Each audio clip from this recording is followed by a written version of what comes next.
नमस्कार मित्रांनो. आजच्या व्हिडिओमध्ये आपण चर्चा करणार आहोत धनु राशीचं जानेवारी 2025 करताचं संपूर्ण राशीफळ.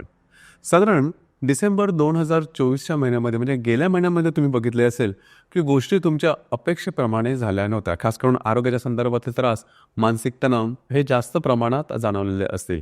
याचप्रमाणे वैवाहिक जोडीदाराच्या नातेसंबंध सुद्धा बऱ्याच प्रमाणात ताणले गेलेले होते आणि त्याचा जो मानसिक तणाव होता तो सुद्धा तुम्ही अनुभवलेला असेल.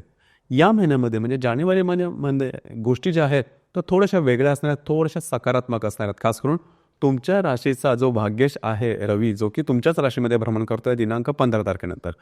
हा ग्रह आणि इतरही जे ग्रह आहेत याचे जे प्रभाव परिणाम असतील ते नेमकं धनु राशीच्या जीवनावरती कशा प्रकारे प्रभाव करतील या सर्व संदर्भातली खुलासेवर चर्चा आपण या व्हिडिओमध्ये करणार आहोत.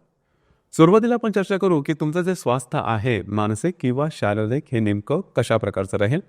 जसं की तुमच्या राशीचा जो स्वामी आहे गुरु, जो की तुमच्या षष्ठ स्थानामध्ये भ्रमण करतो आहे, वक्री आहे.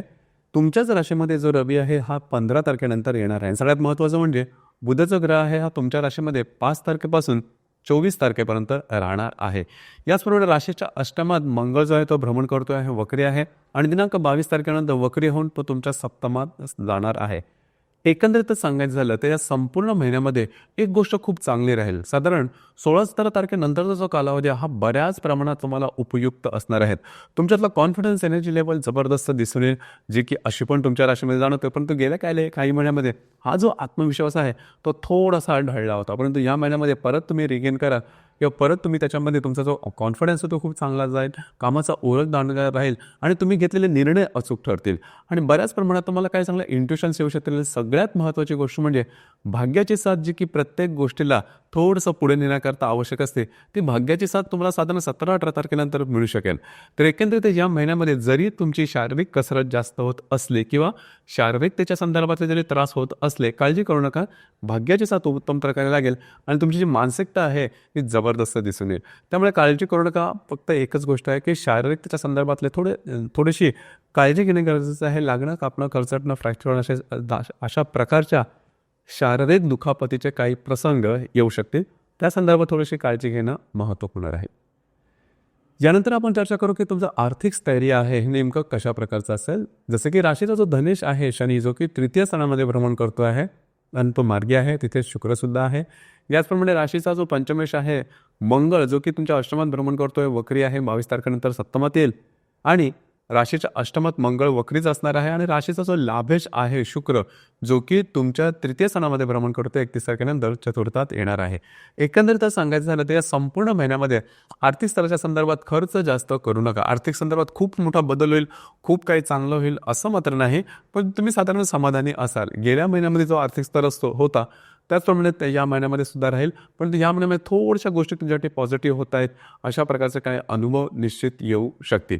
इथे एक गोष्ट खूप चांगली आहे की गेले काही महिने होते ते जवळजवळ तुमच्या राशीच्या प्रत्येक क्षेत्रामध्ये म्हणावे तेवढे ठीक नव्हते, परंतु या महिन्यापासून म्हणजे जानेवारी महिन्यापासून हळूहळू त्याच्यामध्ये सकारात्मक बदल दिसून येईल आणि त्याची सुरुवात जानेवारीच्या साधारण 17-18 तारखेनंतर तुम्हाला दिसून येईल.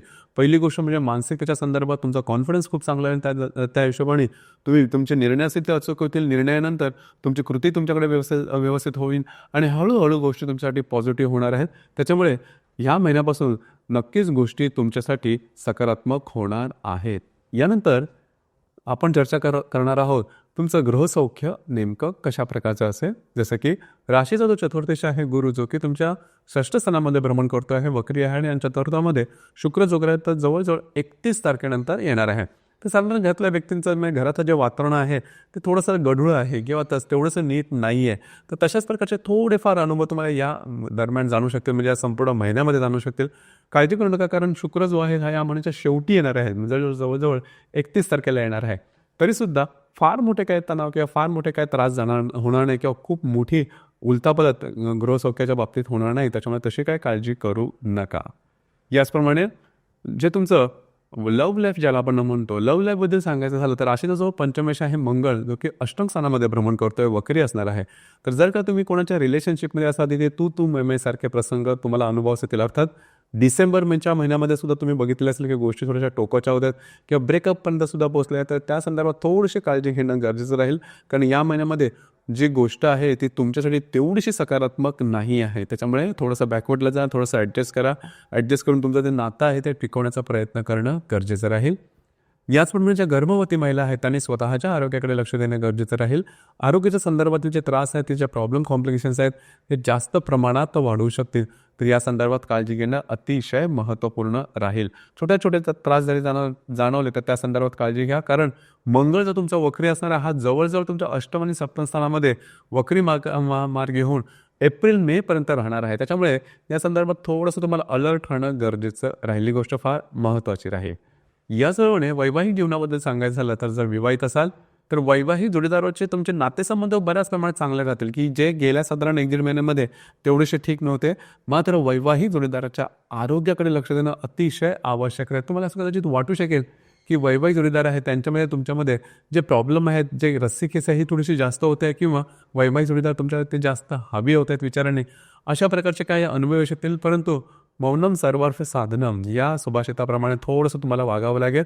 थोडंसं काही गोष्टींकडे दुर्लक्ष करावं लागेल, लेट गो करावं लागेल, जेणेकरून तुमचे जे नातेसंबंध आहेत ते टिकून राहतील. तर या बाबतीमध्ये थोडीशी काळजी घेणं गरजेचं राहील. याचप्रमाणे जे तुमचं कार्यक्षेत्र आहे, जे तुमचं करिअर, त्या बाबतीमध्ये गोष्टी मात्र बऱ्याचशा फेवरेबल असतील.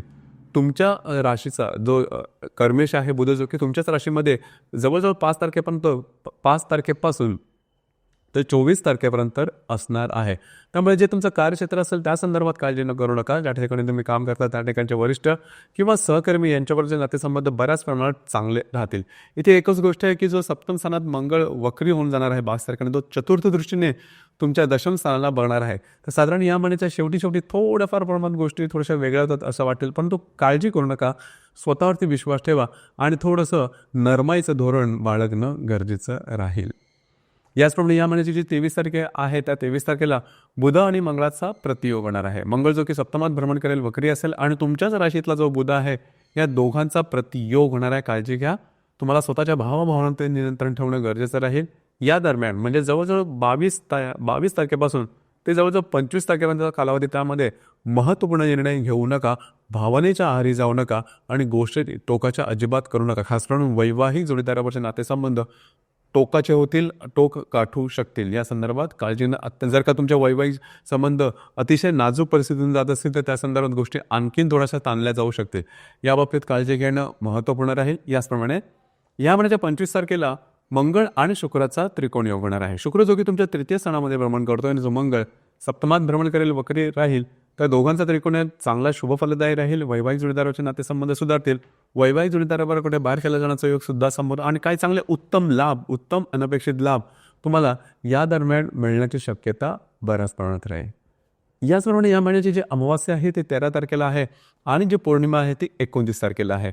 तर साधारण 13 आणि 29 या 2 दिवसादरम्यान कुठल्याही प्रकारचे महत्त्वपूर्ण निर्णय घेऊ नका, वादविवादात जाऊ नका. ही गोष्ट फार महत्त्वाची आहे.